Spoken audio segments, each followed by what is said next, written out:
This is a very interesting story about what's going on in Portland, Oregon, where the riots, which I'm sure you've heard about, are going on. They've been going on about 40 or 50 days since the murder of George Floyd. So, and they've been getting progressively more and more violent. And I think it was just in the last week they actually burned down the police station, or tried to burn it down, or got, I don't know how far they got, but you get the point. It's becoming violent. And so, Trump in his infinite wisdom, several weeks ago said, hey, I'm going to send in the federal agents. And so they've arrived. The federal agents have arrived, and they've been trying their best to try to stop the riots. Unsuccessful so far. And according to local authorities, they say it's getting worse, not better. It's actually becoming more and more violent because of the tactics that the federal agents have been implementing. Let's talk about those tactics, because these tactics are unconstitutional and very dangerous. And let me explain. What they've been doing is they come in, they dressed all in camouflage, and they nab a protester, put a hood over his head, tie him up or whatever, run him off, throw him in the back of a van, unmarked van, and then whisk him away. The problem with this is, well, first off, where are they going? I don't know. They're probably going to a police station or maybe some other area, federal building, where they are then taken out and eventually set free. But the problem is, why is this so dangerous? Is because these protesters have no idea who these people are. For all they know, these could be alt-right, militia guys who are dressed up in camouflage and have their weapons, that are kidnapping them and taking them off in the woods to kill them. And so if a protester thinks that's what's really going to happen, what do you think he's going to do? He's going to fight back. And that could be dangerous for the federal agents, and it could be dangerous for the protesters. So it's a tactic, it's a strategy that is not very wise. The ACLU has filed a lawsuit against the federal government because of this tactics, saying that it's unconstitutional. But I see it as more than that. It's just flat out dangerous. I think that, unfortunately, because of all this, these protests are not going to be ending soon, and it's not going to be getting better. I think it's going to get worse, much more worse, before it gets better. And here's what I predict. I think what you're going to see is Portland, Oregon is going to become kind of a mecca for people who want to protest the Trump administration, who want to protest the federal agents. And when that happens, you're going to see a diversity of strategy from these protesters. Some are going to come in and be peaceful, which is good. They're going to, maybe there was a protest, I think, today of moms who, locked arms and saying we're moms, trying to, protest. Still got gassed, which is sad. But anyways, those are peaceful protesters. But when these people come in, you're going to find that some are not going to be so peaceful. And then that is going to escalate things.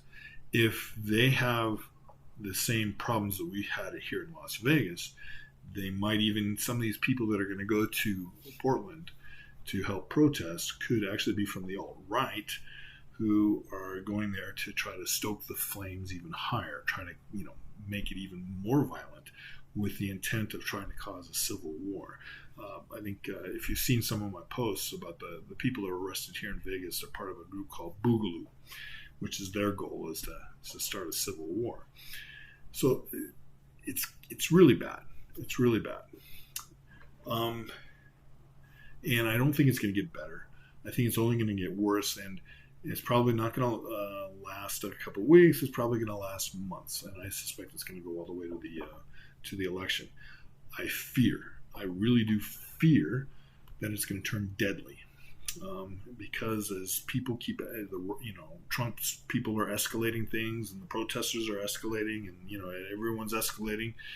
It's going to get deadly, and people are going to die, probably on both sides. the police, the federal agents, as well as the protesters. So it's not good. Now, amidst all this confusion, this guy here, Christopher David. Christopher David is 53 years old. He's a Navy veteran, and he's watching all this, and he's thinking to his mind, hey, look, the federal agents, what they're doing is wrong. And he's thinking, they took an oath, like I took an oath when I was in the Navy. They took an oath to honor the Constitution, to obey the Constitution. And he's thinking to himself, maybe what I need to do to help the whole situation is to go down to the protests and talk to these guys and say, guys, what you're doing is wrong. It's against the Constitution. Don't you remember you took an oath? You got to remember about your oath that you took to protect the Constitution and to honor it. And so, he's a little naive, but his heart was in the right place. And, like I said, this guy's not an anarchist. He's not that type of guy. He's just a normal Joe who's seeing what's going on, seeing that it's wrong, and wanting to try to convince these guys to pull back and to stop, and remind them that they took an oath. And so he does that. And so let me show you the video. And this is amazing. This is amazing. So here is the video. Let's go here. Let me start it. Here's the guy right here. His name's Christopher David. You can tell how tall. The guy's tall. He's probably, I'm saying 6'6", maybe 6'7". These are the police. And so he's there, and he's trying to talk to him. This white shirt, it says Navy on the front. And so he's saying, hey, guys, I'm with what do you call it? A veteran of the Navy. Guys, I just want to remind you, you guys took an oath to honor the Constitution and to obey it and all that. What you're doing is wrong. And I'm just here to remind that of you. And he's being peaceful. He's not raising his hands. He's not trying to, piss him off. He's just talking to him. Of course, it's chaotic. Things are going everywhere. These guys are just going nuts, adrenaline's flowing, and people are, so they're fighting and all this. So watch what happens. Boom, 2, 3. So he hits him 3 times with the baton, and not just hitting him lightly. I mean, he's in full strokes, man. It's like he's, batting the ball out. That is enough to not only leave bruises, but that can break bones. And then this guy pepper sprays him. And so you see the pepper spray going into his eyes. But just watch this. This guy is stoic. He's getting beaten, and he does nothing. He does not even raise an arm. Doesn't raise a hand. He takes it. He takes the abuse and does not do anything to provoke him more. Watch that again. So watch him as he just takes it 1, 2, 3. And then he takes the pepper spray. I'm amazing. This guy's hitting him full force, and he just like he's made of iron, Amazing. At this point, he decides to give up. He says, hey, obviously, if I stay here, these guys are just going to keep beating me. And who knows, maybe I could die. They're going to keep pepper spraying me. And so he says, I'm going to get out of here. I'm going to give up. So you see here, he just turns around, walks away, doesn't run away. And then he does the ultimate act of defiance. He flips him off with his 2 hands. Now, one of his hands has 2 broken bones at this point in time. Of course, the adrenaline is probably flowing in him. He doesn't feel it. But yeah, when that guy swung the batons, one of them, I think, hit his hand. I believe it's this hand right here. Broke a couple of bones on his hand. He's flipping them off. This guy, Christopher David, like I said, naive, but his heart was in the right place.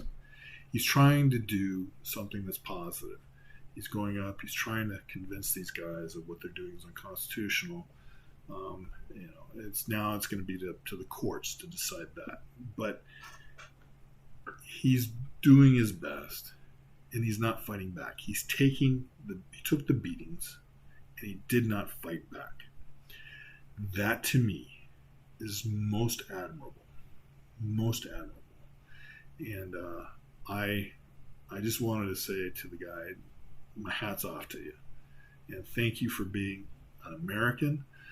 You're American enough to want to protest when you see the government doing something that it shouldn't be doing. You're American enough to go protest. Thank you for that. You're also American enough to take the beating and not fight back.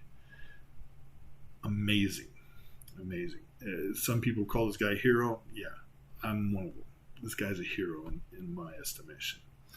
Thank you very much, Christopher David, for being the type of person you are. And that's the